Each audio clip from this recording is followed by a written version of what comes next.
Fall in once again. You're listening to World Combat Sports. What's good? Happy Sunday to each and every one of you that's tuned in to WCS. If you're in the live chat, do me a favor, hit the thumbs up button, like, share, subscribe. I need for you to like, share, and subscribe for real. I need for you to help grow the channel. I know some people out there that support me heavy. I need for you to pass the word so we can continue to grow these channels, get these subscribers up. Salute to everyone. We're about to start a whole nother week. We're about to go into the, basically the second month of 2021 already. After all the debacle that we had to experience politically, now we have a new president. We're just waiting for him to let the ink dry on some things, see where this economy is going moving forward. But to boxing in general, we're absolutely trying to see what's going on. You know what I'm saying? One team, one fight. One team, one fight for the WCS supporters. I appreciate you.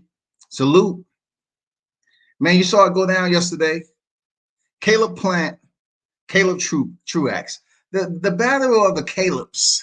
You know what I'm saying? It's just something about two Calebs going at it that really don't bring the fire to the core of my heart. It just don't bring that fire. But listen, I know a lot of people are up in arms as to how Caleb Plant performed. I know, man, we've seen this shit all over again. You know what I'm saying? I know you feel some type of way about him not going in there and freaking dusting this kid off. I wouldn't call him a kid. Dusting this guy off, that's much older. I understand, like Caleb Truax's head alone, it gives you that same Timothy Bradley effect. It's dare to be hit. You know what I'm saying? And Caleb Plant has some pockets in the fight where he shined. You know what I'm saying? He has some pockets in the fight where you can say, okay, man, may have had you winning on. But as a whole, the fight was an Ambien. I'm talking about an Ambien with a shot of tequila. It was very sleepy. Especially for the hardcore fight fans who was expecting more from Caleb, who name has been out here potentially to fight Canelo Alvarez later this year, if everything goes well. You know what I'm saying? But when we're talking about the matchup itself, you shouldn't expect too much out of it. It reminds me of the matchup, once again, Sean Porter versus Sebastian Formella. It reminds me of that. Like, you have to be real with yourselves. The match that Sean Porter had with Yordenis Ugas, it's not the same Sean Porter we saw in there against Errol Spence. You were saying to yourself, God damn, Sean Porter, he's losing this fight. Yordenis Ugas, he might take it. Oh my God, this is Sean Porter declining. What? Then he stepped in there with Errol Spence. He looked totally different. I think this was a fight for Caleb Plant just to go through the motions and put in some rounds. Look, I've seen him fight in person. He's much better than this. And we're just gonna have to be patient to see him step in there the next time around. He's gonna be the B-side, obviously. So I'm gonna be honest with you. I really don't think Caleb Plant is worrying about what people think about it, because ultimately, at the end of the day, he has the IBF title. Facts, y'all. Seriously, Caleb Plant has the IBF title, so he really not caring about anything else. He's gonna get the fight. If Canelo is interested in unifying the division, he's gonna get that fight. So he don't have to worry about shit else. Did he underwhelm? Yes, he underwhelmed last night. It was a land of the nod. You had to get up and do some damn stretches and shit to stay awake. Like, God damn, I want to see some fireworks. I want to see some flashes of brilliance, some technical, damn mastery going on here. We want to see a whole nother level of entertainment with Caleb. And it just didn't happen. But I'm telling you,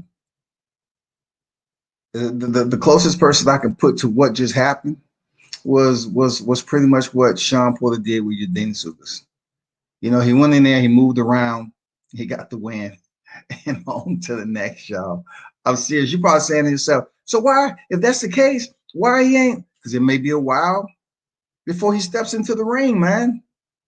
If he's gonna hold out, let's just say he fought Caleb Truax, he's gonna hold out and see if he's able to get that fight at the end of the year.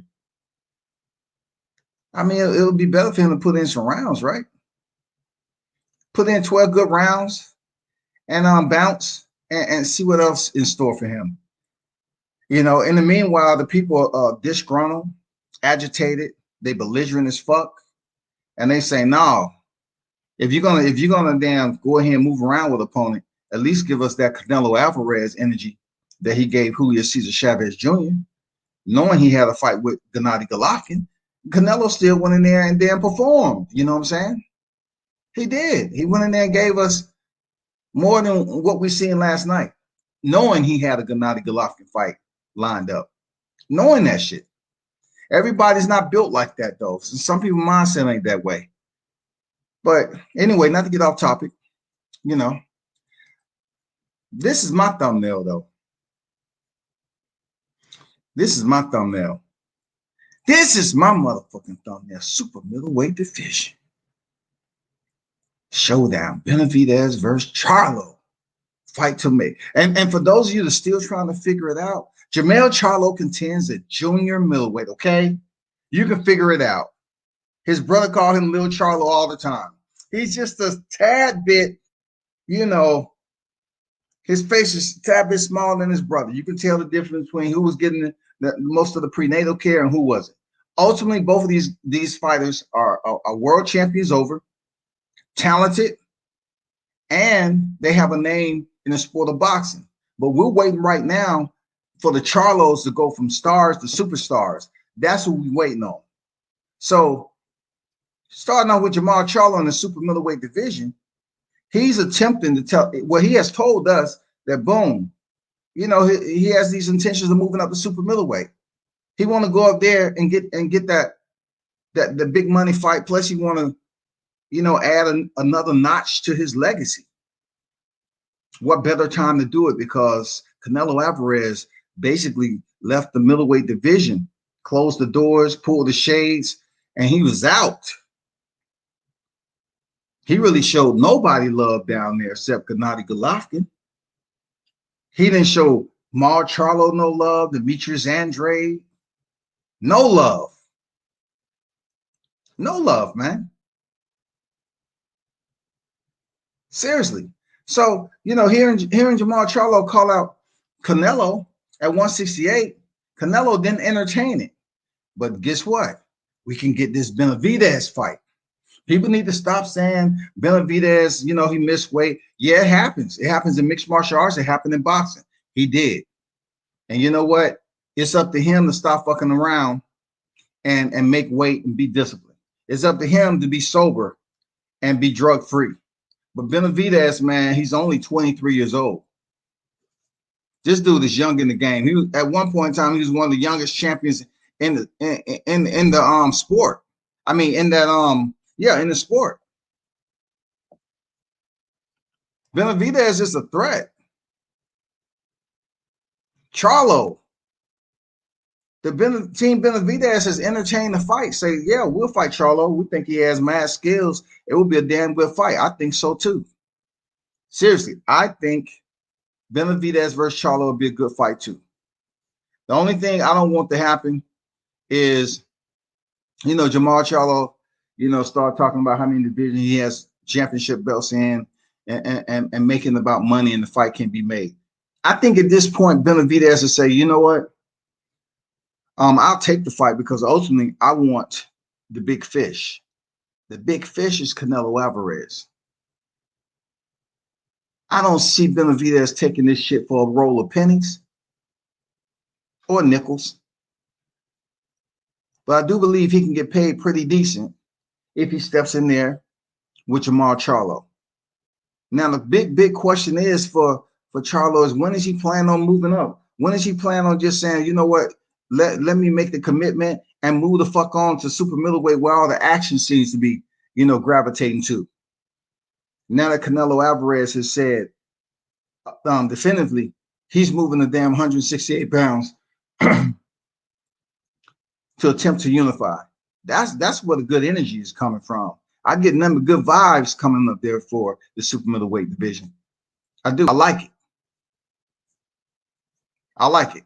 I like that division and the fact that we may potentially see Caleb Plant, Billy Joe Saunders, and whenever Charlo plan on moving up, add his name into the mix. And of course, Canelo Alvarez. There's some solid fights up there. I would want to see Charlo attempt to step in there with one of the champs ahead of time. I would like to see Charlo step in there with the former WBC champ in David Benavidez. That shit would be a damn good fight, y'all. That shit would be that shit would be fire. I mean, I can't tell you, and you know, I can't make an opinion that what the numbers would be like. But man, I like Charlo and Benavidez, man. Neither one of them are punks. Neither one of them are bums. Both of these fighters together are you know, are very user friendly with their style matching up real nice for the boxing fans. You know what I'm saying? I mean, they're healthy for the sport right now.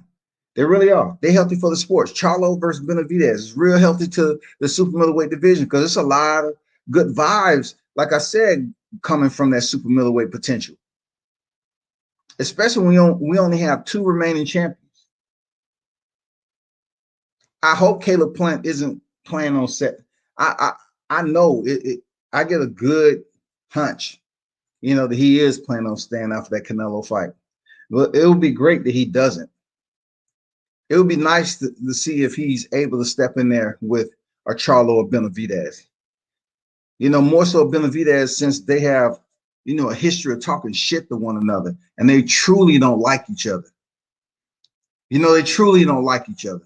It'd be good to see them square off before the Canelo fight. Real talk, it'll be great. It'll be great for everything dealing with the super middleweight division to bring more exposure to that division. Let's go. Let's go, Shouty. Let's see this fight. For real.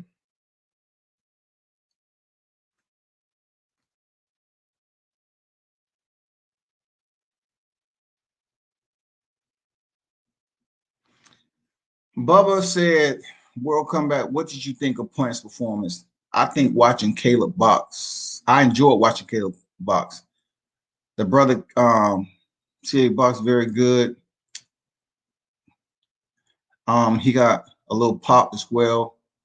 He painted Truax's face and puffed him up very good and solid.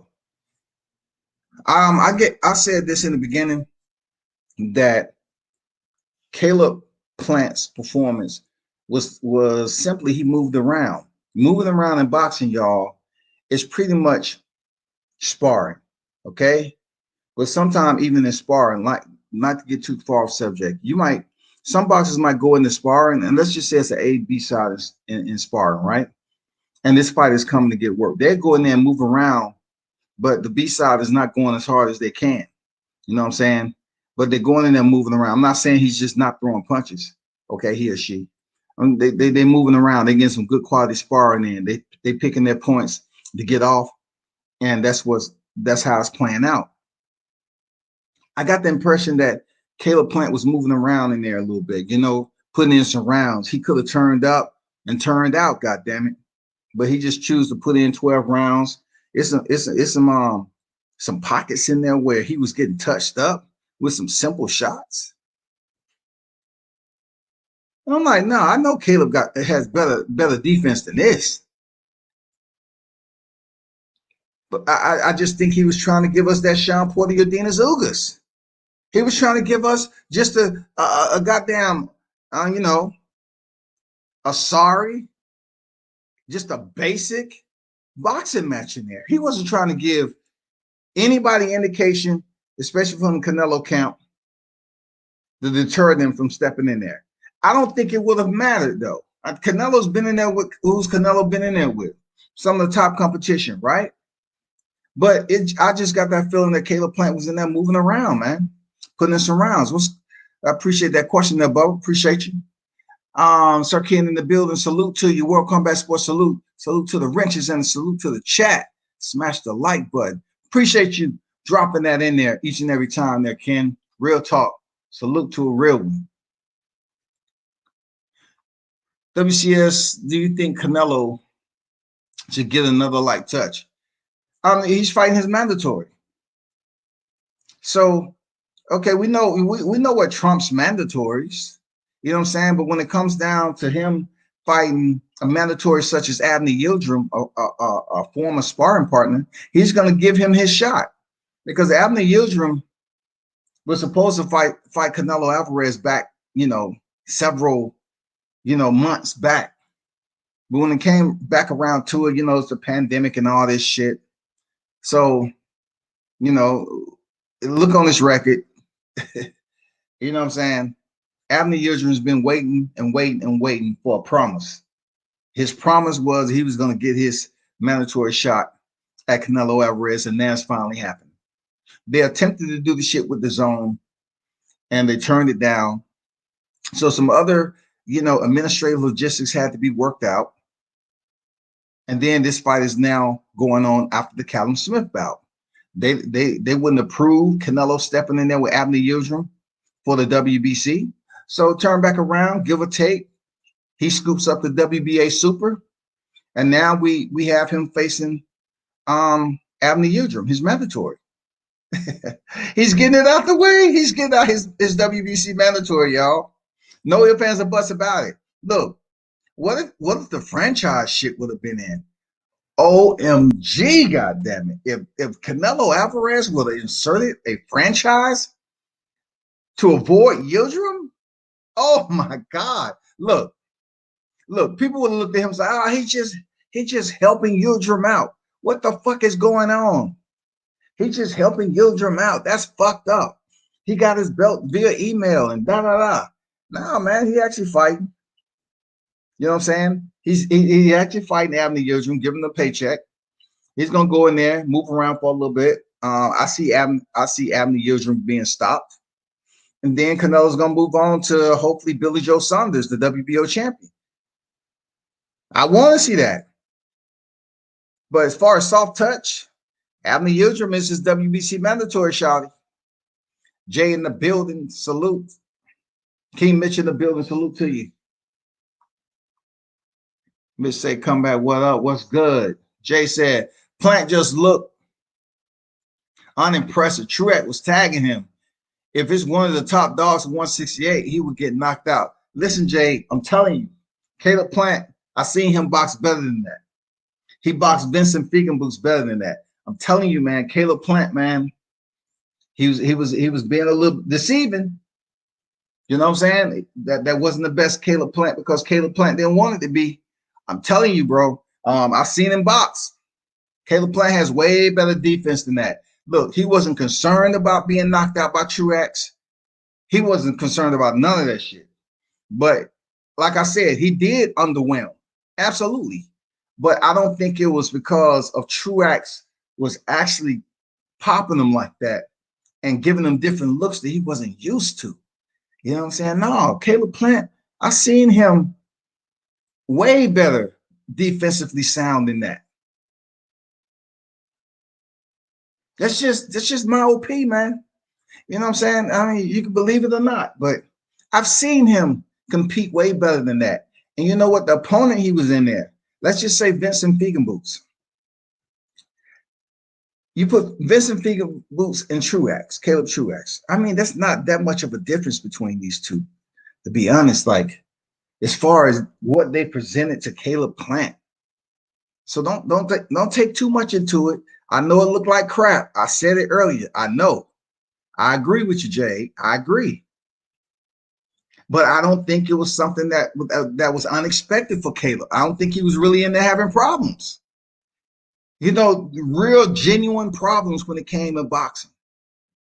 He said he looked like a different fighter when he fought for the belt. That's what I'm telling you. Katagi, he looked like a different fighter, right? Remember that. Remember what you just said. Was Truex anywhere on Katagi?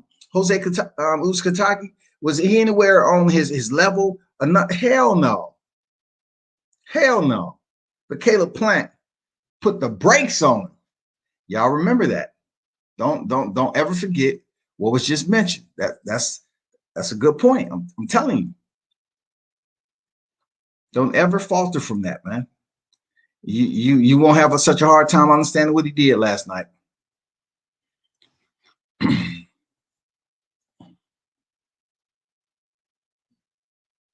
When you're in there with a fighter that doesn't belong in the same ring as you, you should get him out of there. Plant will face the criticism. The bigger problem is the opposition.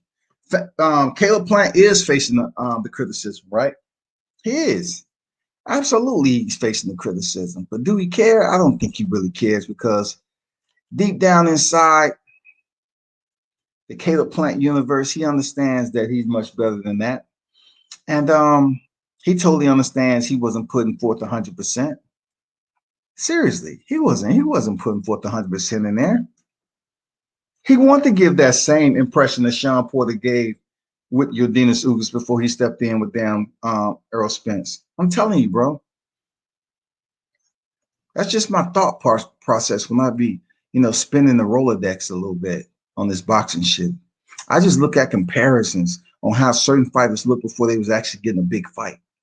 How they deceived the crowd to believe it was going to be a lopsided affair and all this other shit. And then they go in there and stunt. It happens. I'm not going to lie. How many light touches do Canelo need, man? Well, I don't know how many light touches he need. You know what I'm saying? But Callum Smith was the WBA super champion, y'all. I don't know if you want to accept that or not. But Callum Smith was holding a strap. He went up there and fought Rocky Fielding. Yeah, cotton ball, wet cotton ball. You know what I'm saying? Sharman. Third round body shot. Pop, pop, pop. Out. Got it. I understand where you're going, Jay. Then you have to give him credit, though. Sergey Kovalev, man. Come on, multi-time world champion. Stopped him in the 11th. Boom, drop back down, Callum Smith. He went the distance, but he was never in trouble, man. He picked up the strap. Not only did he pick up the WBA strap, he picked up the WBC too, goddammit. That's how you go to the jewelry store. That's how you motherfucking go to the jewelry store. Can I get that 2-for-1? Yeah, the Cuban link, please. Absolutely. I appreciate the numbers that you're running for me right now. The 2-for-1. Yeah, I appreciate that, shot. Yeah, bag that for me. I'm definitely gonna pass the word so my partners can roll back through here and give you some business. Absolutely, I appreciate it. Salute. That's what Canelo did. He went in there and picked up a 2-for-1 special. Don't be mad. Don't be mad. What they tell you back in the day, I hate using this old shit, but I got my new one though. You know what I'm saying? I have what I say. Ain't nobody say this for me. When you're watching the game being played, don't get played watching the game. Let that sit as deep as you can, and hopefully you understand it the way I do. Hopefully you understand it the way I do.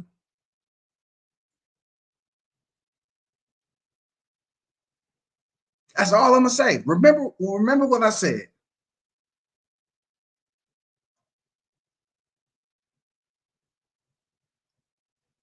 When you're watching the game getting played, don't let watching the game play you. Remember it. Because that's exactly what a lot of people are allowing themselves to be in watching this boxing game. There's a lot of freaking stage shows that's going on here. You know what I'm saying? People just doing shit that damn try to get some type of damn notoriety towards them. As much as I want to talk about Ryan Garcia, I have to touch about him and Pacquiao at the end of this. I have to stay on topic. But really, per my thumbnail, man, I really want to see David Benavidez Charlo. I don't put too much emphasis in what Caleb Plant did because he played the game. Watching him play it, though, don't let it play you. Understand what's going on here. A 12-0 is always acceptable, though. I thought Plant left hand was too low. It wasn't a problem when he was fresh after the 7th. He got touched too much by Truax.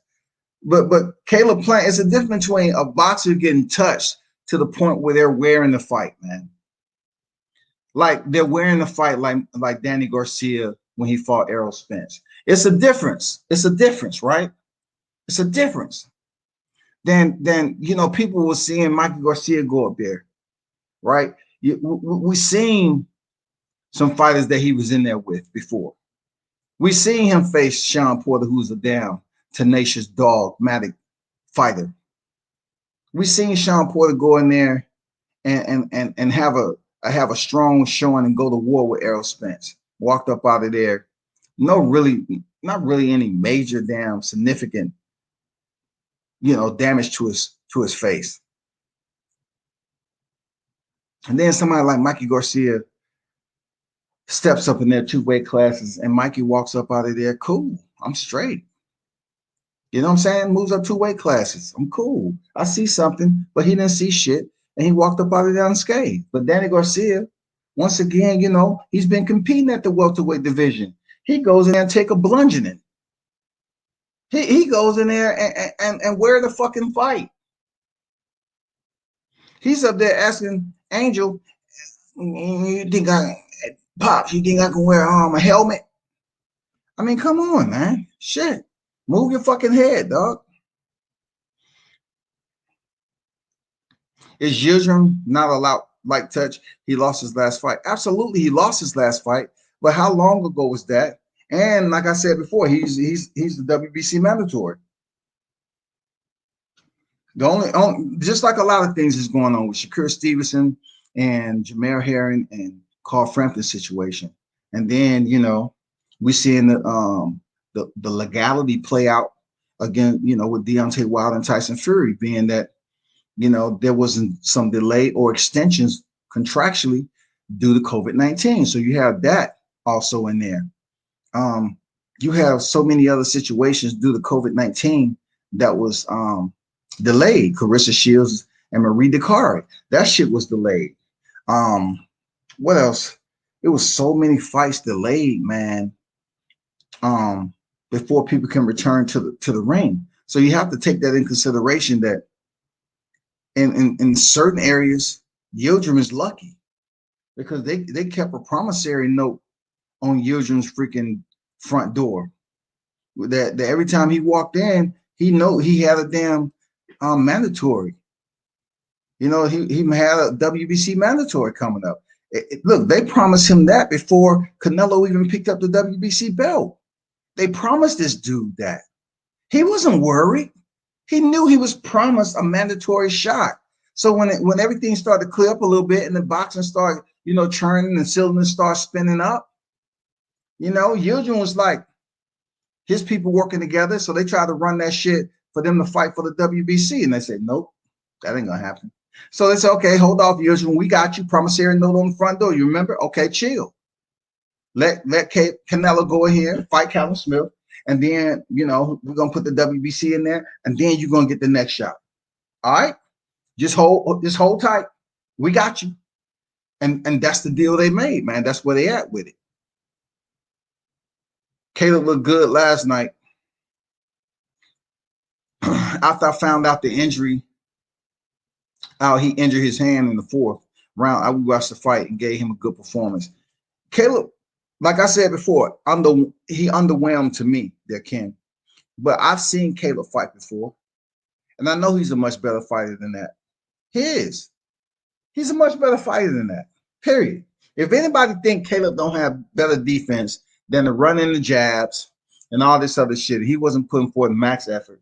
Man, come on, man. Y'all have to do a bit more, spinning of the reel, so to speak, and watch some of his fights. Truax was not that dude.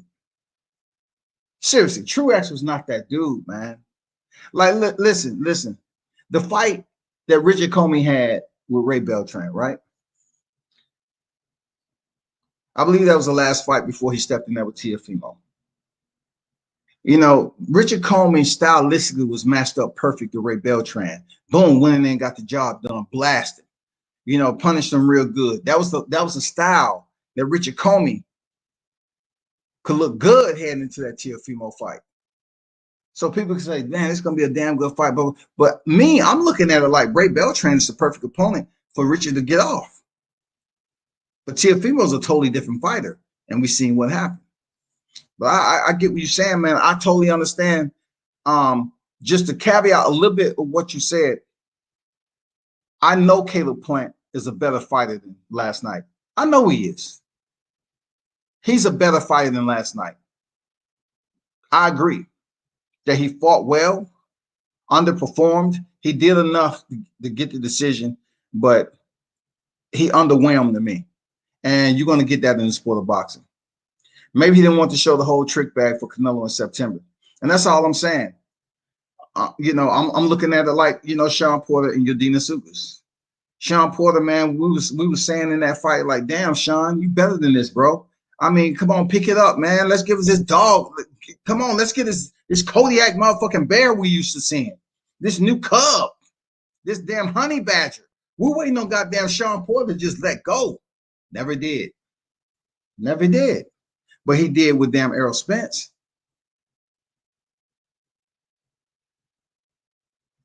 He did with Errol Spence.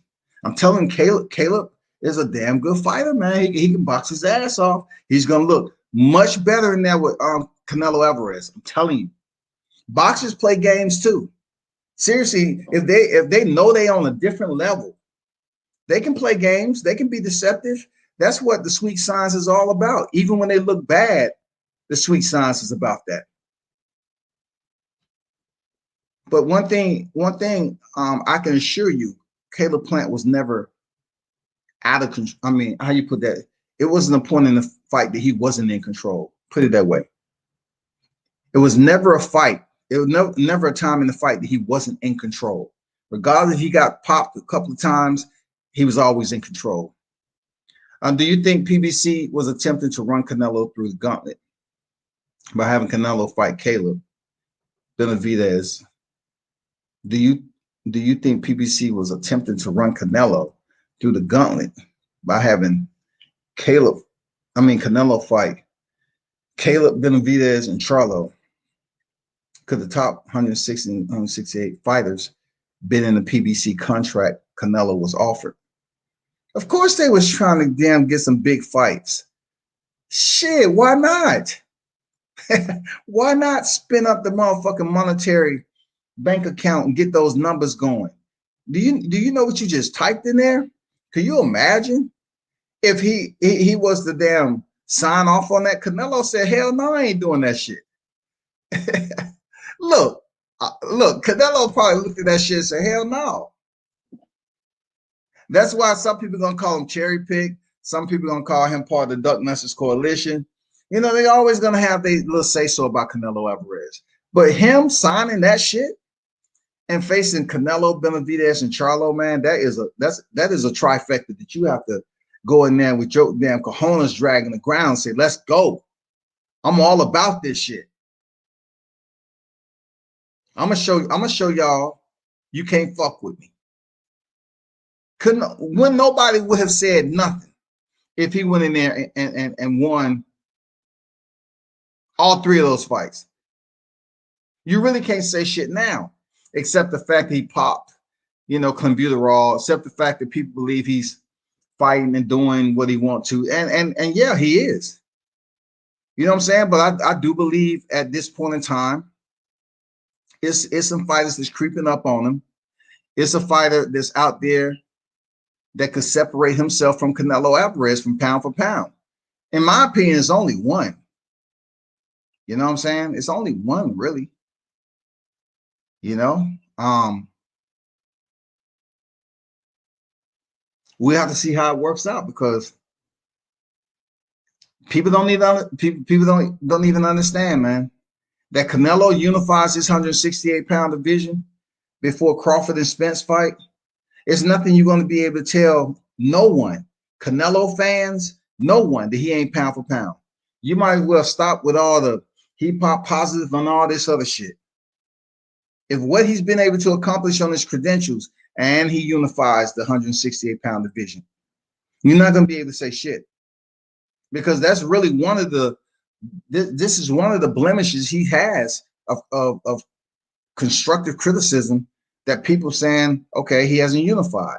But then the good old people, the hardcore boxing fans, that turn back around and say, well, Floyd Mayweather didn't. You need to talk about Floyd Mayweather like that. Let's not show extreme biasness now. Talk about Floyd Mayweather. And this is what I'm talking about. Canelo is picking a point in his career, and he wants to separate the naysayers.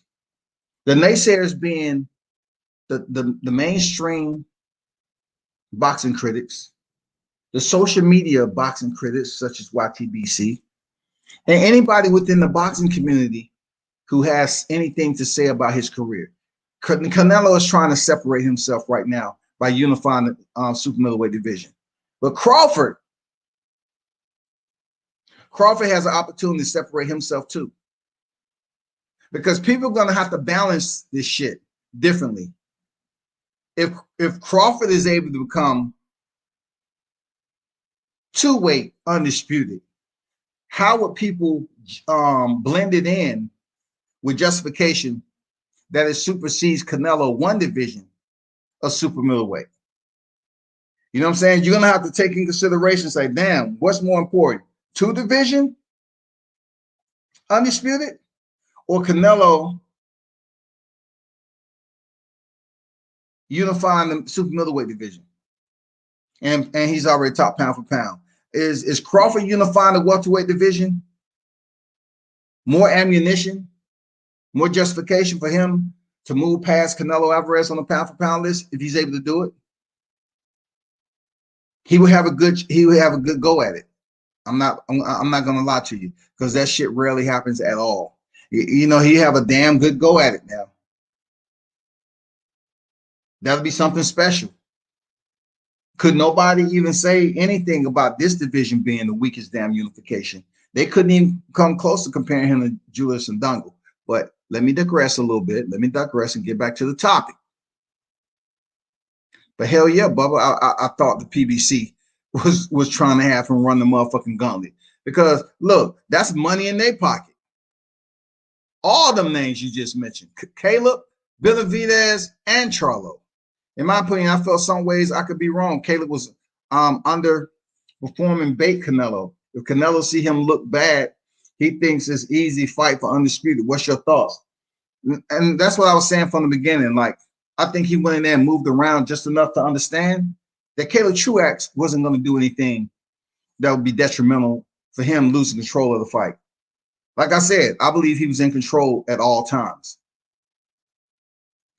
I just felt, as far as his performance, he did underperform. He did. He underwhelmed. But was he not in control of the fight? At no point was he lacking focus to a point where he didn't know what to do next. It was something that Caleb Truax was doing that he never seen, and he had this master game plan for Caleb Plant. That wasn't the case. I think he was doing just like you said. He was just out there moving around, putting in some, you know, giving the spoon feeding the damn boxing fans some bullshit. You know what I'm saying? Just so people can run around and say, oh man, Canelo Alvarez, he'll wash Plant. Oh my God, he'll wash Plant. That's what they want. That's what they want. That's probably what he wanted the people to see. You know, they wanted to go back and say, yeah, Canelo a wash Plant, make that fight. See, the whole deal for Caleb, he wants to fight with Canelo. And you probably saying to yourself, so if he wants to fight with Canelo, why don't he go in there and put on a stunt? Why don't he go in there and give a superstar performance, an A+ performance? Why? Because he has a belt. He don't need to. This is just like Terrence Crawford. Errol Spence said he was trying to unify the division, not Terrence Crawford. Canelo said he's trying to unify the super middleweight division, not Caleb Plant. Caleb Plant has one of the belts that Canelo has to come get if he's to unify the super middleweight division. So he's coming to the man anyway. Caleb knows that he's going to get a good paycheck that fight. But just like I showed you on the interview, he said he was going to unify. I don't see it happening because Caleb has not picked up another belt. The only boxer that's unifying right now is Canelo Alvarez at the super middleweight division. Now he has to wait for the man to come see him. He has to wait, man. Ken said, yeah, he's a lot better. I just feel he took his foot off the gas and caught a couple of times late in the fight. True. I agree. What's going on, Trick? Salute to you. Blueprint in the building. Salute to you, Blueprint Sports. Salute WCS. Plant should fight Eubanks Jr. next. Plant was mediocre. Yeah, he was mediocre. But when the last time Eubanks has fought like top competition, and you know what I'm saying, will people be sitting up here thinking that he's able to go in here and fight at 68? Eubanks is planning on, fighting at 60, bro. He's not trying to come in here and fight at 68. He want to come back and fight at 60. You know what I'm saying? Plant fights at 68, man. Eubanks fights at 60. He's been talking about trying to come back and fight Charlo and all the other shit that's going on at that middleweight division. That's an empty warehouse, bro. Pandemic. That shit looked like pandemic hit, and they cleared the fuck out, went into foreclosure. That's why Charlo need to bounce. How about 6'5" guy that made his debut? He needs round, but I would like to see him in the ring again. Yeah, that's a lot, man. Like these guys, they get the opportunity, and then you get on here and speak about them. That's what they want. They read people's live feeds and chats, and they see what's somebody talking about. You know what I'm saying? They see what people are saying. And matchmakers, managers, promoters, they just read. They may be commenting too on the ghost ass accounts. But yeah, they probably looking at what you just said and seeing, hey, let me see what the damn public is talking about. Let's see what the boxing universe is talking about with this fight. I know who you're talking about, though, Ken. Some fighters do fight down to their competition. If Plant and Canelo fight Caleb, if Plant and Canelo, let me see, if Plant and Canelo fight Caleb, will be better and ready. Yeah, absolutely. If Canelo fight Plant, absolutely. He's going to look totally different in that fight. You can guarantee it. Guarantee he's going to look better if he fights Canelo.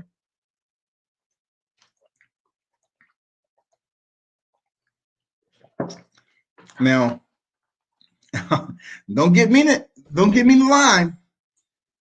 I want to see that fight, but like I said before, per my thumbnail, I definitely want to see Charlo and Benavidez, man. I do. I want to see Charlo and Benavidez. I think Jamal Charlo, and David Benavidez, who lost his title a second time, one for cocaine, popping for cocaine, and then the other one for coming in overweight. I want to see Jamal Charlo move up to super middleweight and step in there with a beast like David Benavidez, man. It would be good if him and Caleb had a more healthier rapport. You know what I'm saying? That they can make this fight. Because that would be a pretty good paycheck for Caleb before he steps in there with Canelo.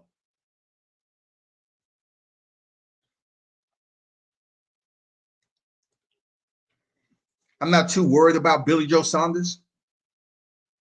I really don't care, to be honest. It would be good to see him face somebody of importance. But right now, I like what I'm seeing in 2021 with this super middleweight division. And all I want to do is, log on or see a notification that Charlo has vacated his WBC belt and moving up to damn super middleweight. That's all I want to hear right now. I don't want to hear shit else about no damn motherfucking dream matches and shit. Jamal Charlo, if he plan on going up there, shaking and moving, inserting his prominence into that super middleweight division, along while Canelo Alvarez is also on a journey to cement his part of the legacy with unifying the division. It would be absolutely the perfect time for Jamal Charlo David Benavidez. All these cats is up there, there's big names, to fight one another. But what it seems like to me, Canelo signed a 2-fight deal with Eddie. He's getting what he wants. And he has a lot of people pushing that shit too, because a lot of people gonna damn get their pockets, full. How can you already have a fight with Billy Joe Saunders in May? It reminds me exactly who Julio Cesar Chavez Jr. And then Canelo stepped in the ring. Ladies and gentlemen, we'd like to announce the next upcoming fight for the one and only top pound for pound fighter. Canelo Alvarez will be facing the one and only Gennady Golovkin. You saying to yourself like, so you just telling me he went in there for 12 rounds and he's got and did that with Chavez Jr., but he already had a fight signed with Triple G. It's a little bit of fishy shit going on right here. So Chavez Jr., there was no way he was going to win because he knew he wasn't going to win because Canelo Alvarez already had a fight signed with Triple G. So this is the same thing. Seriously. Just a different ballroom. It's the same dance in a different ballroom. Canelo, once again, is going into a fight where he has already signed to face somebody else down the road. Same dance, different ballroom.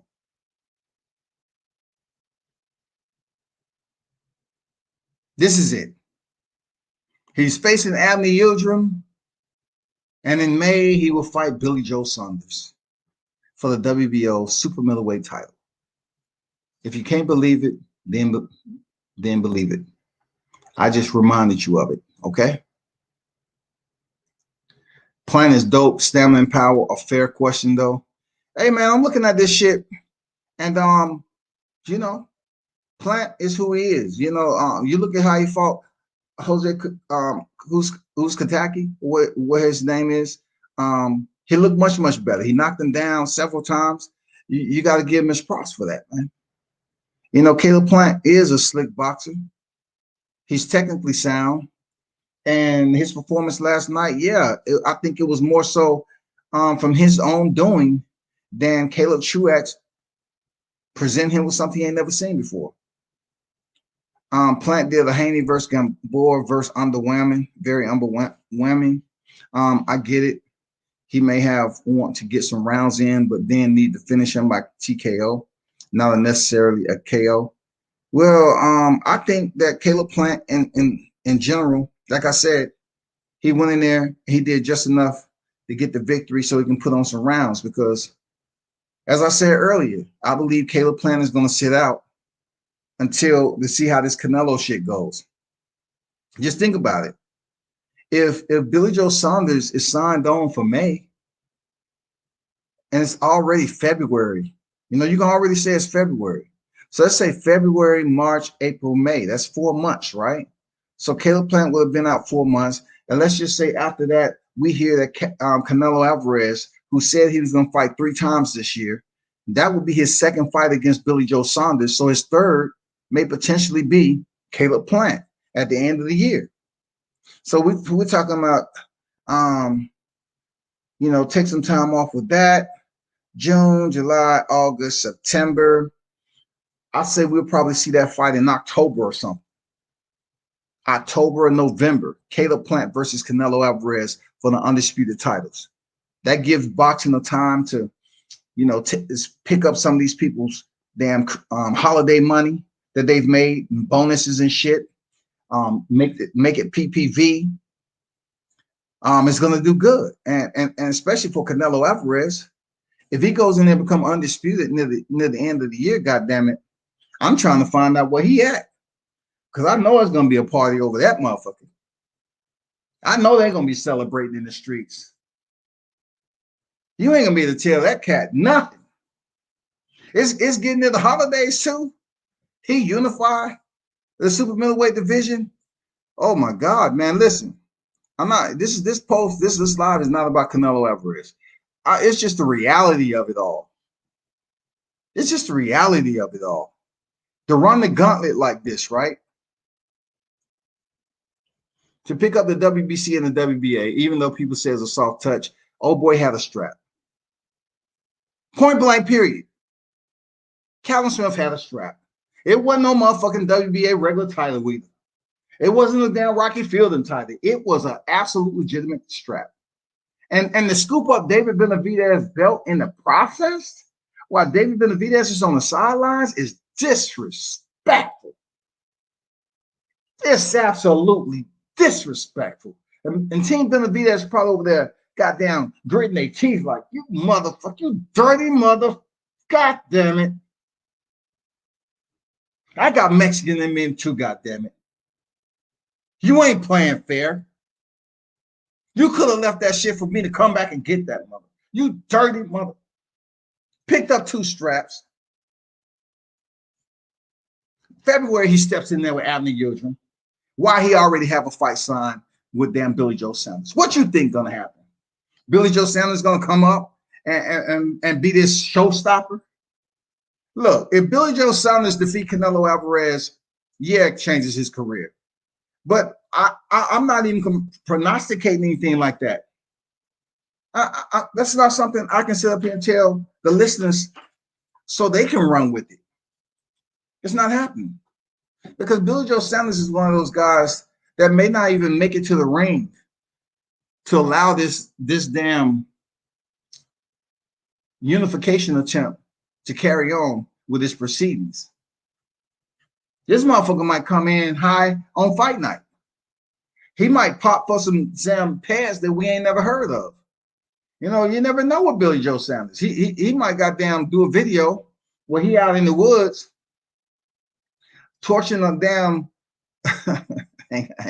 I'm not even gonna say that. I'm gonna calm down. And Billy Joe Saunders is a grimy motherfucker, dog. I really hope he stays on par to make this fight with Canelo Alvarez. But this motherfucker is reckless, man. He's unpredictable. He does some crazy ass shit, and I don't see him beating Canelo Alvarez. I see him having some rounds. I see him having some pretty decent rounds to make it exciting. But I do believe Canelo's going to be 3-belt unified when he's stepping there with Caleb Plant, of course, for the big fight near the end of the year. Just stay tuned.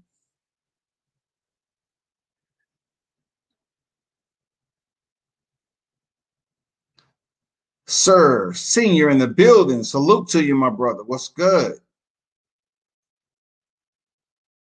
I 100% agree. WCS Caleb's not scared. I heard that Caleb turned down the last contract because the contract will offer 4 weeks out from the fight. Caleb said he would need an 8-week training camp. Listen, I told people this several times before about Caleb. He's not taking a fight on short notice, y'all. He's not going to sacrifice his belt. Man, he ain't. Especially if it doesn't benefit him. Y'all should know that about Caleb Plant. If you don't, you do right now. Caleb Plant, when he was leaving the vegan boots, I was there. I was firsthand as they was talking about it. He even asked me to turn off my phone.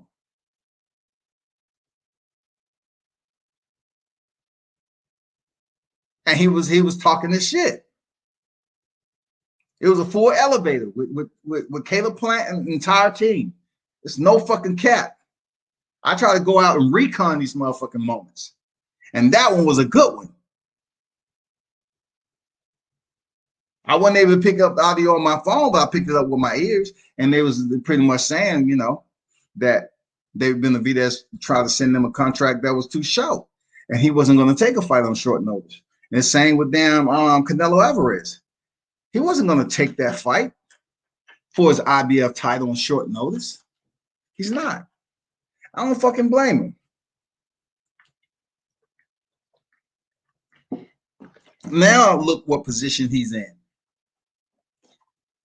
Caleb Plant may potentially be the final stone to Canelo's glove, his undisputed glove, in unifying the super middleweight division. That would be an epic fight. That would be an epic fight. I'm not going to lie to you. At the end of this year, it'll be epic. I guarantee you, I promise you all, Caleb Plant will look much different than he did tonight. I promise you. And I don't even make promises like that on another man. I promise you, Caleb is not going to look like he did against Caleb Truax. He's a much better fighter than this shit. Absolutely.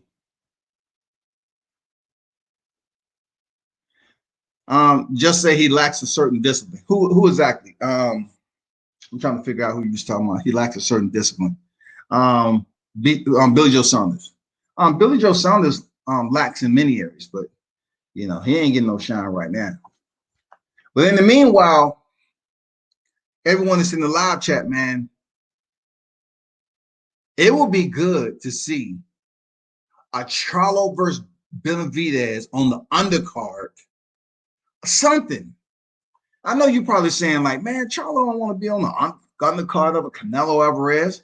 Man, this Jamal Charlo, man. Him and his brother was arguing about who was going to be this, that, and the other. They had to split the cards up. And look, they tried to make it seem like they was playing mind games with us. Tonight, we're going to split the card up with the Charlos. Jamal's going to be on one card, and Jamal's going to headline the other card. If it came down to it, I don't know if Jamal Charlo would welcome being on the undercard of a Canelo Alvarez and Billy Joe Saunders. Even though Canelo is a unified champion, I will look at it like you're getting part of the pie.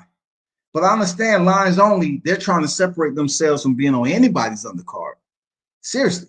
But I'm looking at it in a sense where you might be the winner of Benavidez versus Charlo might get the first shot at Canelo or Plant if it is a unification and undisputed. They might get the first shot. That's if Canelo chooses to keep the titles. The way Canelo moving, he might get on the mic and say, I'd like to thank everyone who tuned in. I am now super middleweight world champion. On top of that, I'm pound for pound best, as you all know. Absolutely no disputes in it. But now I'm planning on unifying the light heavyweight division. Oh my God. My plan now is to unify the light heavyweight division. I have no more to prove at this super middleweight. I'm vacating the belts and I'm moving up to light heavyweight. And my goal is to unify the light heavyweight division. People will shit on themselves, y'all. This is my goal. This is my life, to prove to the people that I'm one of the best ever to lace up a pair of gloves. Oh, y'all better watch out. You better hope this shit don't come to fruition. Man, it's going to be some boxing fans just upset. If Canelo unifies this super middleweight and go up to light heavy, and he utters that motherfucking word, I'm planning to unify the light heavyweight division now. I have no plans to defend my belts at super middleweight. I did what I had to do. I beat the best there was in this division. Now it's on to the light heavyweight. Oh my God. What is the narrative going to be for a fighter that's 54-1-1? By the time the end of the year comes around, he may be 57-1. Can you imagine that? He may be 57-1. But anyway, that's a little bit off my thumbnail. But goddamn, 57-1? And Canelo is what, 30? Now, granted, World Combat Sports has to kind of give you the overlay. He did have more than 30 fights in Mexico, though. Keep that shit 100. I'll have to give you the damn break. He did have more than motherfucking 30 fights in Mexico. That's why Canelo said, I'm not fighting another Mexican. Canelo said, I'm done fighting Mexicans. I'll fight who the fuck I want to fight. They're not Mexicans, goddammit. You know why? Because he don't want anybody to criticize him. See, people don't dig that far in Canelo's record like that. Like, that's a huge, that shit stands out like an ink spot. He had over 30 fights in Mexico. That's over half of his professional fights was in Mexico, y'all. But still, what he's being able to do, Canelo is like 30. Oh, man, if he's able to unify this super middleweight division, I hope somehow, some way in between that, David Benavidez and Charlo is able to move in there and get a shot at Canelo. And this is why I want that to happen, because it'll allow a win-win situation. It allows other top names at that division to face the best in the division and top pound for pound in boxing. It allows them to fight the best. If they're able to upset Canelo, they become undisputed. Charlo becomes a 3-division champion. He matches up with his brother, who I truly believe will become undisputed this year. Whenever Teixeira and Castano. I know Tim Tszyu is talking about fighting the winner. Man, I think goddamn undisputed unification trumps everything. But I do believe Charlo is going to become undisputed. And it will be good to see Benavidez, even though he's young in the fucking game, man. Him and Charlo be able to fight Canelo. Why he's undisputed. Now, I'm not saying he's beating Caleb Plant, but I'm just giving you a hypothetical. You know what I'm saying? I mean, potentially it can happen. But it allowed 2 other big names to get a shot at the man. To be the man, you got to beat the man. It's almost like the Teofimo Vasil Lomachenko. You have an opportunity to face Canelo Alvarez and put your name in the top pound for pound list. Charlo's name is not top pound for pound. Benavidez is not top pound for pound. Callum Smith, Billy Joe Saunders, no. Abner Yildirim, no. Triple G, they keep him on the back door. Round 7 to 8, depending on what list you look at. But that's a bunch of bullshit. Demetrius Andrade, not even close.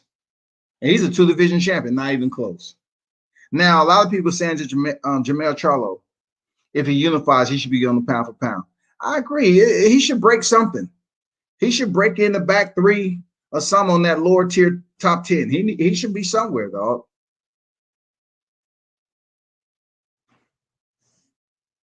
That short notice shit is whack. Canelo is already the favorite against all 3 guys from 160 to 68. Save the short notice for the guys at 175. Yeah, man. He should. Because I truly believe, man, his last run, I'm telling you, man, I get this feeling. I get this feeling that Canelo unifies and everything goes as planned. And he becomes super middleweight undisputed. Shit, why not go back up to 175? Who's up there that'll give him a damn problem? I mean, I'll take that back. It isn't people on paper, okay, that will give him a problem. But it's according to how Canelo makes it look. Big dog salute. We are hard. Comes to casuals, don't know David like they do Charlo. Oh, what's going on, big dog? Didn't see you up there. Charlo versus Benavidez is a main event. Stop it. It is. Absolutely.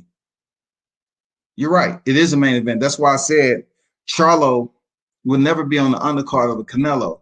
Well, what I was trying to say, big dog, was, just to bring exposure to them. Now, they can be on a main event themselves. Cool. But what are the numbers like? Canelo is a proven superstar, period. Canelo is a superstar. So, like I said previously, there's no way Charlo is gonna be up there and say, represent lines only on a damn Canelo undercard. There's no way, man. It's ego, man, in that. It's motherfucking legacy and, pride. He's trying to build up lines only in the Charlo brand. But the only thing I was making was just a scenario-based hypothetical situation. If they want to bring exposure, because all of them are in the same weight class. If Charlo planned on moving on, all of them were in the same weight class. And like we used to have it, You know, they can get in the ring and say, I want that motherfucking title. Because it's been nobody really to hold Canelo to that post-fight standard. Walk up on Canelo and talk that shit. Canelo, you've been picking and choosing. You've been having a good old time, comfortably. I'm here right now. I'm letting you know I want that shot. Okay? I want that shot. No more ducking. No more dodging. One face, one name. You know what I'm saying? Like Deontay Wilder said. I mean, wouldn't it be nice for somebody to get in there and give Canelo Alvarez, who's a superstar in the game, that damn post-fight aftermath, walk up on him and give him that heat to set up a fight? It'll be nice. It'll be good. It'll be a good sale for the sport of boxing. It'll be great.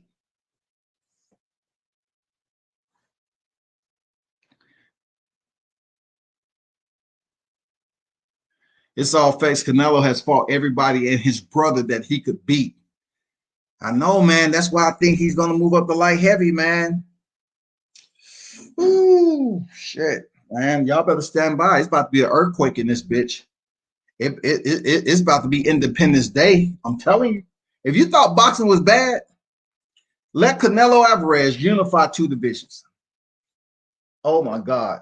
The Floyd Mayweather fans are going to come. The Canelo fans are going to come. It's going to be a climactic clash that the vortex is going to twirl around like it's the center of the Milky Way.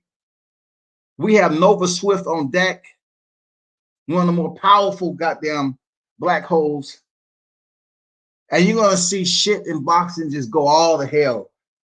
Because they're going to be like, nah, Floyd ain't TBE. Canelo is. They're going to say, nah, Canelo got one loss. But look how the divisions he unified. Floyd can't fuck with that. Well, Floyd never lost. Floyd never lost, shouty.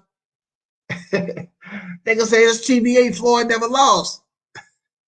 Did he cherry pick his opponents? Did this? It's going to be criticism. It's going to be like a tirade of verbal sparring going back and forth. It's going to be a war.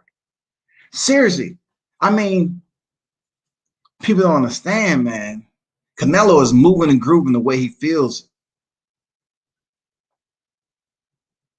The only person out there that can stop this motherfucking train of being one of the best of this era and remain undefeated, that's Terrence Crawford. If Terrence Crawford can come two division undisputed before Canelo, his whole career and his whole boxing highlight as a fighter changes. If he's able to, one, defeat another top pound for pound guy in Errol Spence and become that, it'll be amazing. Canelo will never fight Charlo or Benavidez. He said no Mexicans and gave up a belt to avoid the Charlo fight. I mean, we already know he received a franchise belt, but we passed that. Right now, you have to understand one thing. He fought Daniel Jacobs. You can't say he ain't fighting no brothers. Because this, he still have, a brother waiting on him that's potentially moving up to super middleweight. Now, if he choose not to fight Jamal Charlo at 68, yeah, that's going to be a criticism that's attached to the criticism we have right now, that he continued to pick and choose to cement his legacy instead of fighting the best names. So if Charlo's moving up, I hope him or Benavidez get that fight. More so, I want to see him step in there with the best. And to Canelo, the best right now, in his eyes, is if you have a strap. That's his mentality, dog. Canelo is giving Abner Yildirim a promissory mandatory that's been promised him months back. After damn Yildirim is gone, the only way you're gonna sit up here and have any type of attention coming from Canelo Alvarez, or to have him fascinated, is that you have to have a strap, because right now his intention is to unify. It's not to play around with a paycheck. Canelo's getting money. That's why I hope the Benavidez Charlo fight happened. I want something to pique Canelo's interest. So maybe if he's able to get to a point of unification, he fights one of them, the winner of Benavidez Charlo. He fights him while he's unified. It provides them two to potentially become undisputed. Seriously, because look at it this way: Canelo Alvarez can lose. Let's just say he becomes undisputed and he picks up his second loss, and he moves up to light heavyweight. It doesn't matter. It does nothing, absolutely nothing for his career in an adverse way. He moves up to 175 and unifies at 175. Dog, he's still above the cloud anyway. It's not gonna fucking matter if somebody beat him for the undisputed. It's not gonna matter because ultimately, all he's doing is trying to build on his legacy and credentials. That's it, and be considered one of the greatest, not the best. One of the greatest, not the best. One of the greatest boxers to ever lace up a pair of gloves. That's his intent.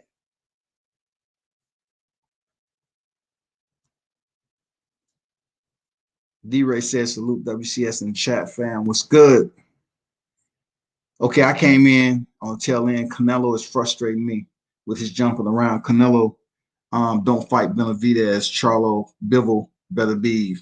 And you know that those are the individuals that he would have to come see. But just look at what you just said. Just like the names was mentioned up top. Just like those three names when it was mentioned up top with PBC. Imagine if he gets these names at light heavyweight. Imagine that shit. Bivol, Benavidez.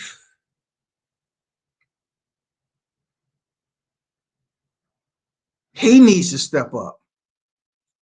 But if he continue to damn improve and fight for straps, who's going to say shit to him?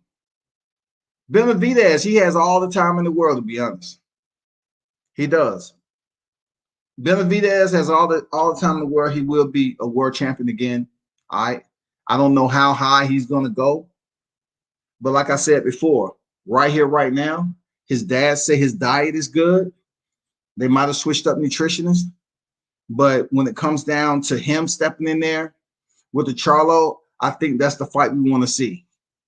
Because the reason why Canelo's just doing shit that it's not giving me that warm feeling that his opposition is going to give him problems. I don't think a Billy Joe Sanders is going to give him problems. You know what I'm saying? I do believe Caleb Plant is going to go in there. You know, I like sweet hands. I ain't gonna lie. I like sweet hands, man. I believe Caleb Plant is going to go in there a different boxer, and it should be a very, very entertaining fight. Seriously, a very entertaining fight. I do believe Caleb Plant has the tools to defeat Canelo Alvarez if he has the fight of his life. He does. He has the defense, and if he boxes enough and stay active, he may pull it out. Now, am I saying that is my first thought process? No, but I'm just saying, like, he's going to come back much different than he was last night, and people need to understand that he's that fighter. He's a much better fighter. He just underwhelmed last night. He wants you. He probably looking over there laughing at people saying, "Oh man, goddamn Caleb Plant looked like shit last night." And goddamn Canelo Alvarez will whoop his ass. Hey, I'm telling you, he's a much better fighter than that. Just Blaze one in the building. Salute to you. I'm grateful for any type of boxing talk, especially on Sunday. Thank you. I appreciate you for pulling up. Real talk. Appreciate you pulling up. Deshaun in the building. Salute. I can feel it coming in the air tonight. Oh Lord, I've been waiting for this moment all my life. Big dog. I'm a big dog. I'm not sure who exactly you're talking about. What are you talking about exactly there, Deshaun? Mentioning Phil Collins. What are we talking about? There's nothing Crawford can do if Canelo becomes undisputed at 68. Maybe fight Canelo at 160. No. I'm not sure. I wasn't linking up Crawford to Canelo. I'm talking about career-wise. Crawford's already been undisputed. if he's able to become undisputed at welterweight, it'll be hard to deny him top pound for pound position. Because I'm gonna tell you, undisputed in multiple divisions are much more of a higher appraisal when it comes to just being a multi-division champion. You know what I'm saying? With one division being undisputed. You know, because right now, Errol Spence is in the division. I mean, put it this way, Errol Spence is in the same division as Crawford, and he's on the pound for pound list. And I've mentioned this several times over. You don't find too many other compeers on the pound for pound list in the same division. So that's why I'm saying Canelo, who is he facing that's on the pound for pound list comparable to Terrence Crawford if he steps in there with Errol Spence? He defeats Errol Spence for undisputed. It'll be hard pressed for people to put Canelo over him with just one division being undisputed for Canelo. It'll be difficult because he's right behind Canelo right now. On ESPN, they have him ranked number one. You know what I'm saying? On ESPN, they have Crawford ranked number one pound for pound.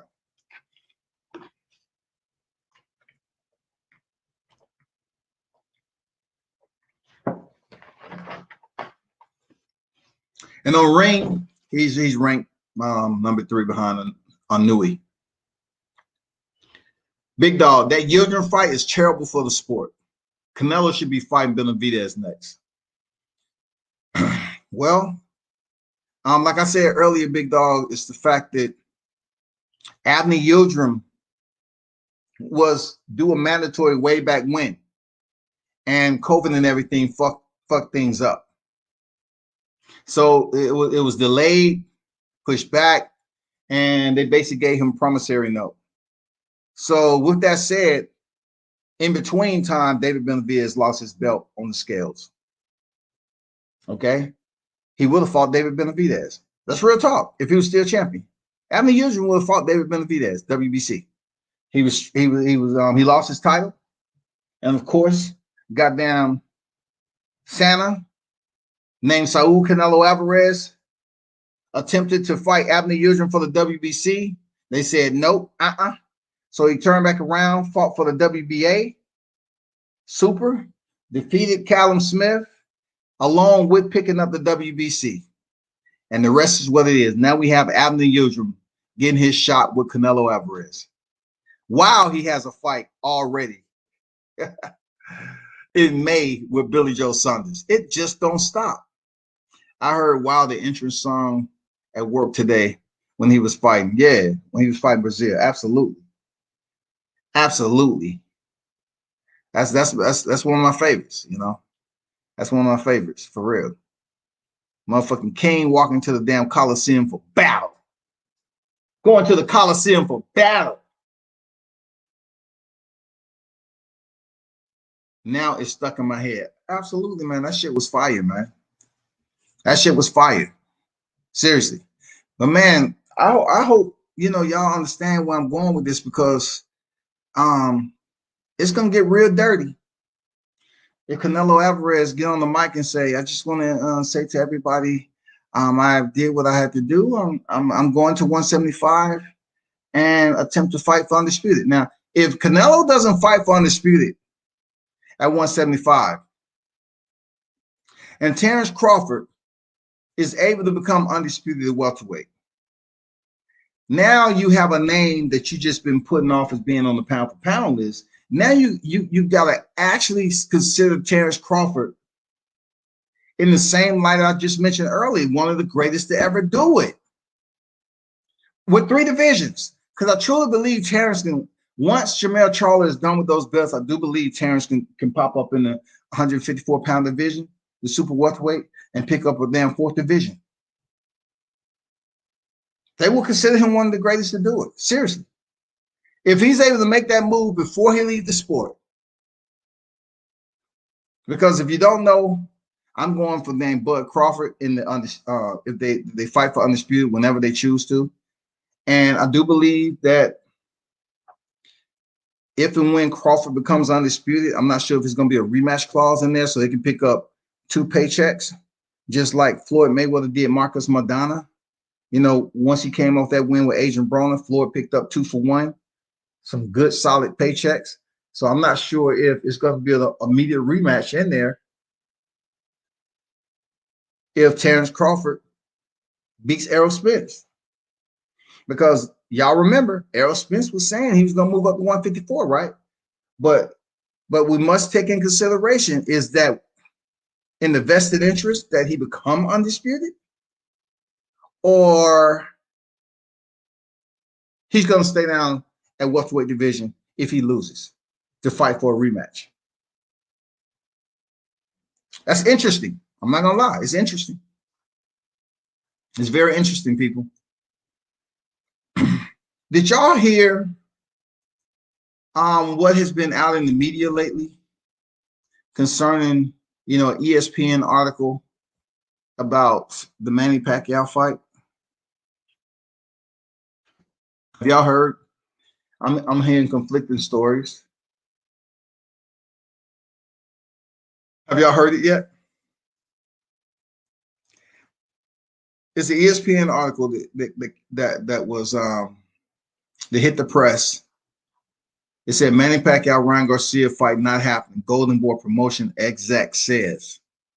And then they have other articles out here that just popped out that says Ryan Garcia's basically mentioned that the fight isn't an exhibition bout anymore.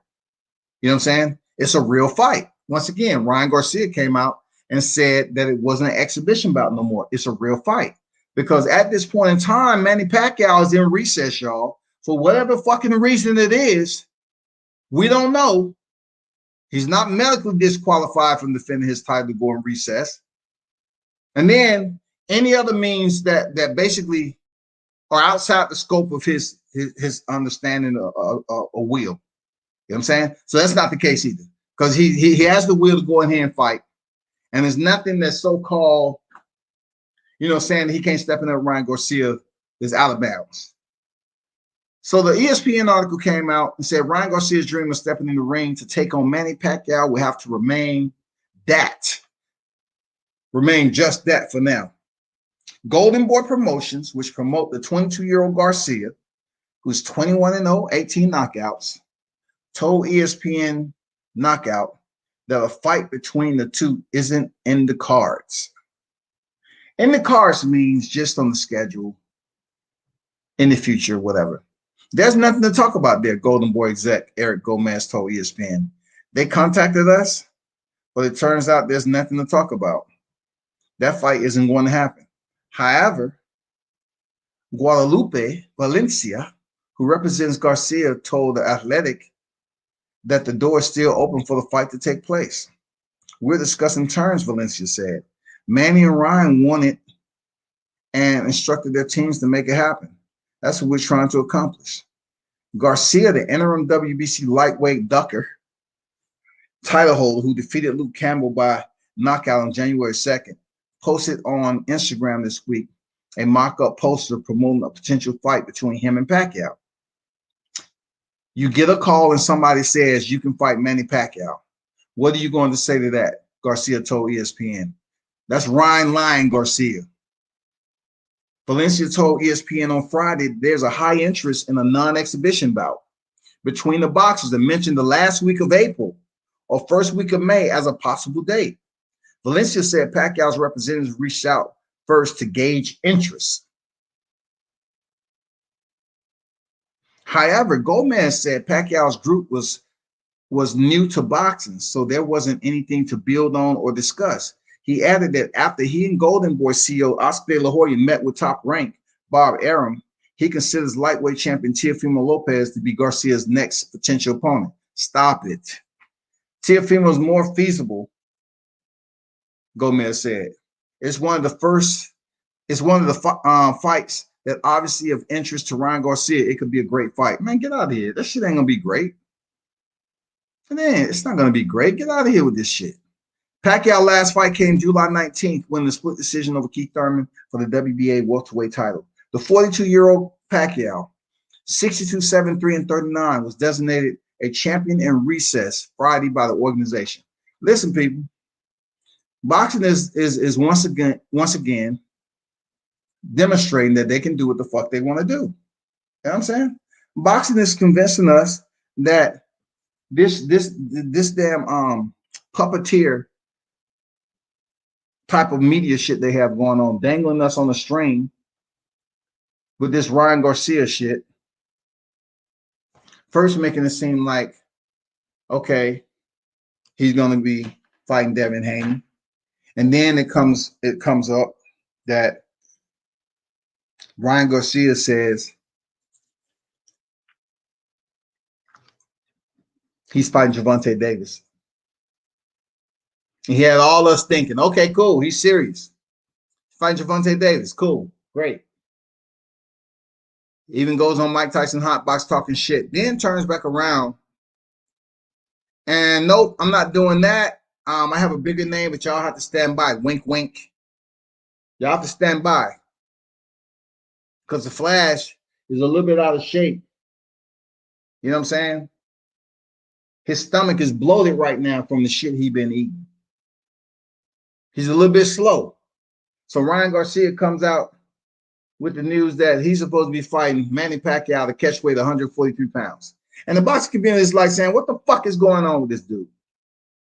He is just turning this shit into a circus show. And, you know, you get people on here, some of them, they'll be like, oh, man, he has a chance. When he was fighting Gervonta, when he said he was fighting Gervonta, he has a chance, y'all. Ryan Garcia has a chance to beat Gervonta. He does. He's taller.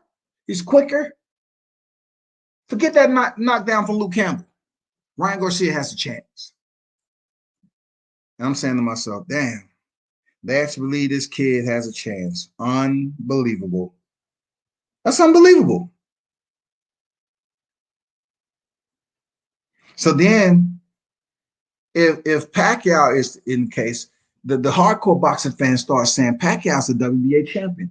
So how's Pacquiao going to fight Ryan Garcia in the exhibition as a champion?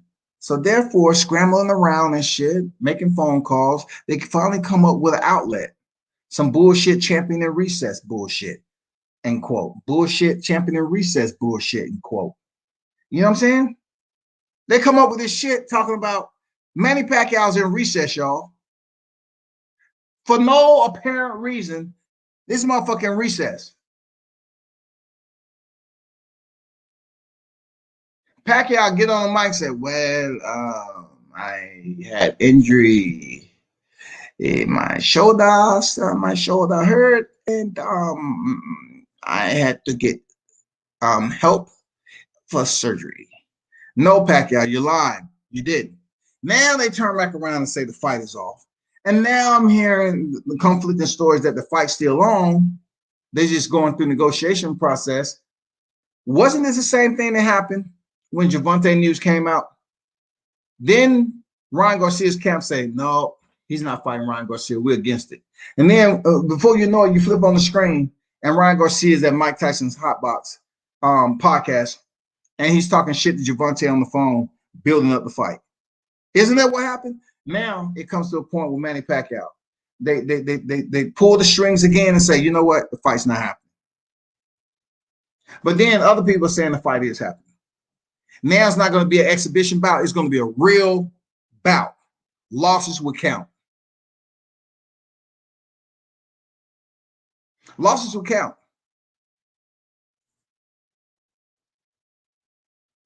So me and my boy 300 was talking, and we have a master plan. I'm not going to tell y'all what the master plan. Y'all got to figure it out yourself. But it looks even better now that the fight is going to be for real. We got the master plan for real. Now that the fight is going down, potentially, and it's not going to be exhibition, it's going to count on the record. That's great. Real talk. That's absolutely great. I'm not going to lie to you. That's good news. Because I wanted to be a fully sanctioned bout. I want to be for real. I want the fight to mean something to boxing. What it's going to do is going to allow Ryan Garcia to step in there with a damn legend. So for him, it benefits him more than anything.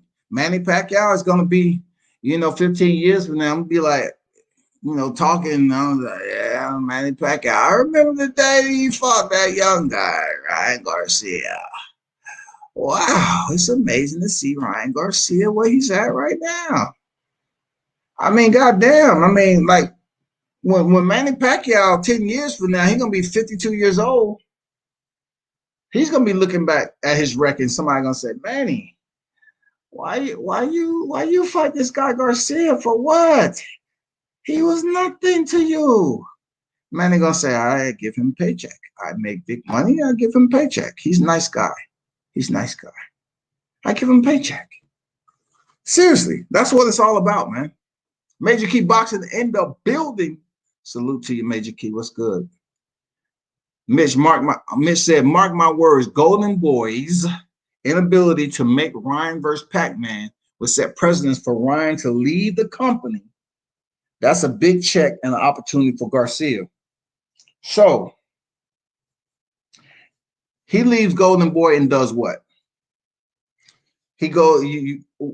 Are you trying to say he's going to fight the best of the best? Who? Because it seems like he's pretty much just playing with the boxing fans' emotions. He's not facing. Ryan is Devin's mandatory. He's not even giving him any consideration. Then Gervonta Davis, nope, not giving him any consideration. Nance Manny Pacquiao. If he leaves Golden Boy for not making the fight, who potentially will we see him fight? Teofimo Lopez? Teofimo knocks him out in under 5 rounds, man. Because there's no way he's going to get knocked down by Teofimo. Teofimo going to give him that Richard Comey-itis. He's going to come out real early. You know what I'm saying? He's going to give him that sunrise effect. Where you see the sun coming up over the horizon and that shit's blinding you because it's so low, it's just coming up. It's blind. It's like, God damn, let me put my visor down. Let me put my hand over my head. That's what kind of goddamn radiation Teofimo's going to give Ryan Garcia. He's going to give him that sunrise. What he going to get, Teofimo Lopez? At 140? I mean, who else is he going to fight? They're going to give him Gervonta? That's a potential. But who will he fight if he's able to leave Golden Boy? What is a big name and a big fight for him that can make us say, yeah, we good?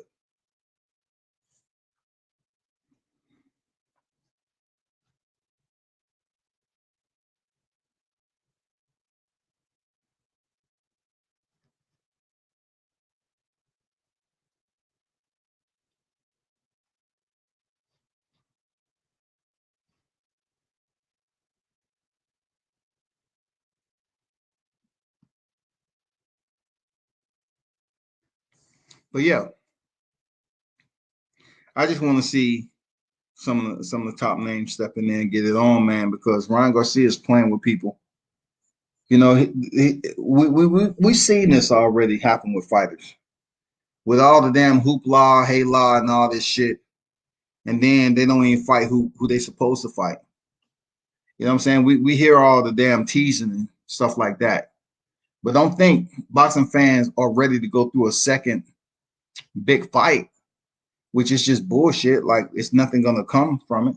We want to see something happen with the lightweight division. If Ryan Garcia is going to fight Gervonta, say he's going to fight Gervonta up the road. Put it out there so we can talk about it, with integrity. Don't have us guessing like, oh man, it's just they playing games. That shit ain't gonna happen. Don't believe them. Then you get somebody else say, yeah, it is gonna happen, man. It's gonna happen. It gotta happen. Because to be honest, I don't think Garcia is moving out of the lightweight division anytime soon. Not without getting a world title, a super title, so to speak, whatever. But just think about that.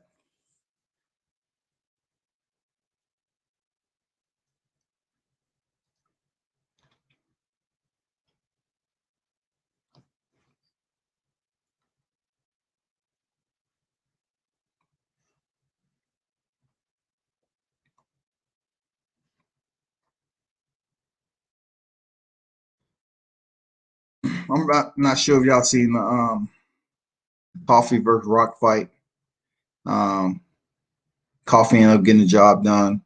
Had a nice left uppercut up the middle. Absolutely. Um, who else is on the docket? I'm not going to get on anything else with this Ben Askren, Jake Paul shit right now. Anthony Darrell do the step in there against Kieran Davis next month. So look forward to seeing Anthony Darrell get back in the ring too. And also, from my understanding, is a fight that we may potentially see happen. You know what I'm saying? That's interesting. For those of you that seen the first one, Robert Helenius, back in there with Andy Konoski, sometime in March. You know what I'm saying? If that's the case, they're allowing Andy Konoski to run it back with Robert Helenius because he stopped Andy Konoski. He gave him his first loss. So yeah, I want to see that fight. It was a lot of hype behind Andy Konoski doing big things, man. Big things. You know, it was a lot of hype. And Robert Helenius came in and say, "No, I am the one. I am the ruler tonight. I come from the dark side." Dude wore like a black robe to the ring or something, didn't he? He had some other shit going on. And then, Deontay Wilder and Tyson Fury is still in litigation. Y'all be patient. I'm pretty sure they cooking. You know what I'm saying? I'm pretty sure they still cooking. Stand true to the game and want to fight Tyson Fury a third time. And for those of you that keep saying that, Deontay Wilder was clinically depressed, a clinically depressed person will not even think about stepping in the ring again after the so-called whooping that he received from Tyson Fury. The one thing about this fight with Tyson Fury and Deontay Wilder trilogy, it may indeed now breach into the top 5. It may end the Mike Tyson Evander Holyfield. It might do more than 1 million PPV buys. It might, because it's so much freaking perfect. How you put it? When it comes down to the perfect storm, this fight right here, Deontay Wilder and Tyson Fury, it's the perfect storm for a huge boxing match. It's the perfect everything you want to consider suspenseful and riveting and all the plot behind it. That is it. All the personal barbs, man, the defamation, the freaking theories has been put out there back and forth about what happened in the second fight, the glove gate, the taint of the water, the uniform, everything collectively as a Powerball is in this trilogy potentially. And if it does go down, it may break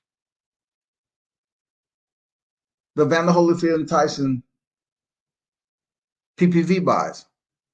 Well, of course, it needs to be in an area. It needs to be in an arena that can fit the capacity.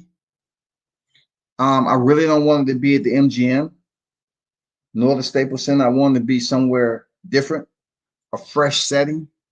And I really want the new Deontay Wilder fans to come out and support and drown out the UK fans in support of this trilogy. Yes, we do.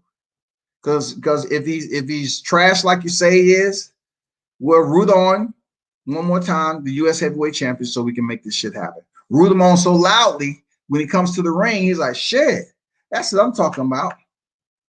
Because a lot of y'all want him to lose his title. He lost it, now cheering back to winning it. All right. Pac-Man is his best right now. T.O. sleeps him viciously, hanging out boxing. Tank KOs him. Might as well get the check from Pac-Man. Then at least bigger legend KO. Man, you know what? I agree with all that shit. I agree with everything you just said. I agree every bit of that. Start to finish. That's real talk. I agree with that. Deshaun say, I be doing big things in a sunny drive-through, like asking for sauce.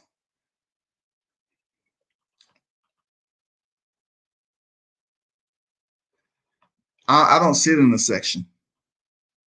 I'm working. When I go to a fight, I'm working. I'm working. Real talk. Real talk. I'm working. I ain't sitting. I'm not sitting in the section. I don't go to fights to watch fights. I go to fights to cover fights. That's real talk.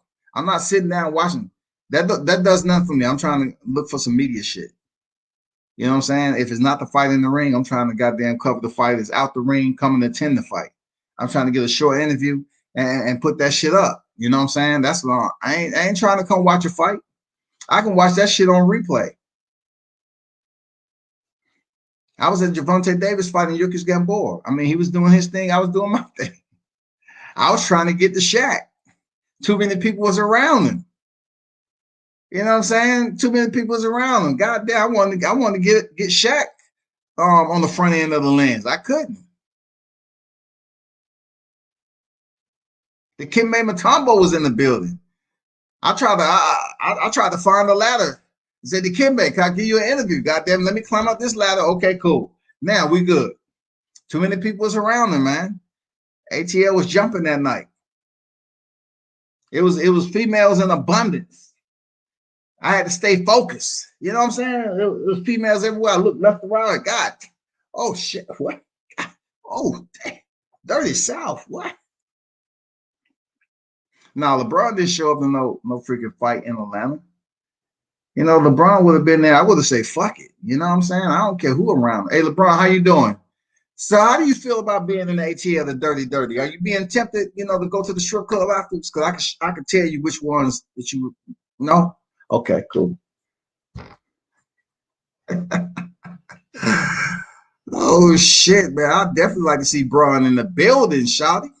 Last time I was up there, I saw Lil Kim, T.I., man. The whole motherfucking shit was out there, man. Like it was so many people in the building, man. It was just so many people in the building. I'm not gonna lie to you. I'm not gonna lie to you. It was a lot of people down here in the house for that Gervonta Davis fight. Damn. But the OGTI was in the building, you know what I'm saying? Tiny was in there, Monica, all them little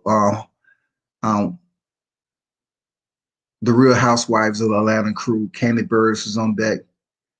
You know, Candy Burris, man, is one of the finest that's out there, but people don't show her no love because she's talented, business orientated, but she was dressed to impress, man. She was nice. She was nice with it. Man, I'm talking about women right now, Deshaun. You're up here talking about freaking athletes. What? I'm trying to see if Rihanna can walk up in this mug, catch Beyonce up in the goddamn the what they call that box up there. You know, I'm trying to see, can I see Beyonce around this motherfucker? Like, see Kim K about to get a divorce from her husband. You know what I'm saying? Kanye. I'm trying to see if she's up there in the building. Shit, I ain't never seen nobody not have a job and still get paid millions. You know what I'm saying? Shit, I'm trying to see if goddamn Kim K is up in this motherfucker. Because it's a lot of celebrities that stay down this way, for real. Man, that's all I got, man. Appreciate everyone for stopping through, for real. And on the way out, check out my outro, man. It just goes to show you how many people I actually, been in touch with. There's some stuff on my hard drive I haven't even posted yet, but y'all be safe, man. Shout out to the Buckhead Fight Club. I was actually out there covering. Check out my Facebook page. I'm going to be posting pictures throughout the week. I mean, when I go to these cards, sometimes it's like thousands of picks I have to go through to pick the best ones. But I posted 2 sets out there so far. But I was at the Buckhead Fight Club's an amateur show that's going on. WCS is in the building. Support. You know what I'm saying? If you choose to.